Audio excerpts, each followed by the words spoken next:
भारत विरुद्ध इंग्लंड उपांत्य सामना म्हणजे डोंगर पोखरून उंदीर निघाल्याची भावना माझ्या मनात येते।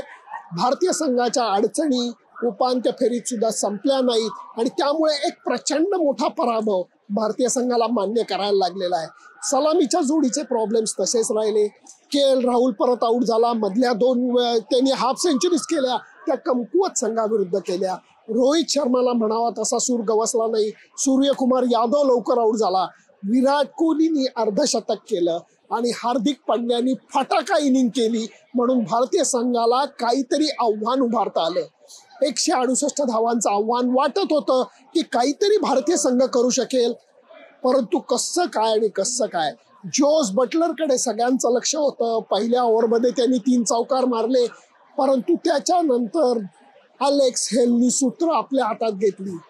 अलेक्स हेल्सची गंमत बघा, जॉनी बेस्टोला दुखापत झाली म्हणून अलेक्स हेल्स टीममध्ये आला आणि त्यांनी काय संधीचं सोनं केलंय। ज्या भारतीय संघाने धावा उभारल्या त्या इंग्लंड संघाने कचा खाऊन टाकल्या असं मला वाटायला लागलेलं आहे। भारताच्या सगळ्या बॉलर्सना या 2 सलामीवीरांनी चांगलंच धारेवर धरलं, सहजी मोठे फटके मारले, शॉर्ट बाउंड्रीजचा व्यवस्थित फायदा उचलला, शतकी भागीदारी 10.1 ओव्हरमध्ये लावली। तेव्हाच कळलं होतं भारताचा मोठा पराभव हा नक्की आहे।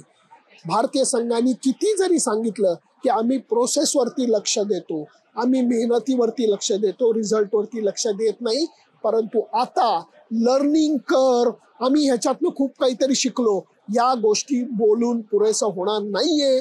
कारण भारतीय संघाचा बाद फेरीतला खेळ हा सामान्य होत चाललेला आहे। 19चा वर्ल्ड कप झाला, आत्ताची आपण बघतोय एशिया कप पाहिला, गेल्या वर्षीचा T20 वर्ल्ड कप पाहिला, योग्य वेळेला योग्य कामगिरी भारतीय संघाला करता आलेली नाहीये।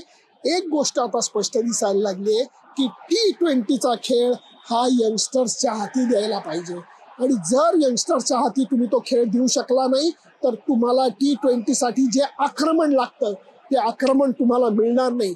भारतीय संघाच्या या पराभवाने इंग्लंड अंतिम फेरीत पोहोचलेला आहे, आणि एक तुम्हाला सांगतो, असाच खेळ जर का त्यांनी केला तर मला वाटतं पाकिस्तानच्या सुद्धा नाकी दम इंग्लंडची टीम आणू शकते। त्याचं कारण त्यांच्याकडे बॅटिंगची डेप्थ आहे आणि बॉलिंगमध्ये चतुराई आहे। तुम्हाला काय वाटतं आजच्या पराभवाबद्दल ते नक्की सांगा। खूप लोक म्हणत होते ICCने फिक्सिंग केलंय, सगळं फिक्स्ड आहे, भारत विरुद्ध पाकिस्तान फायनल मॅच होण्याकरता हे सगळं चाललंय। आता तुम्हाला काय म्हणायचंय मला सांगा, कारण भारतीय संघाला एक जबरदस्त पराभवाचा तडाखा बसलेला आहे आणि आता सिंहावलोकन करण्या वाचून अजिबात उपाय नाहीये। Sunandan Lele, Adelaide Oval. तुम्ही तुमचं मत मला जरूर कळवा, त्याच्याकरता माझं फेसबुक पेज, माझं YouTube चॅनल सबस्क्राईब करायला विसरू नका। Bye bye.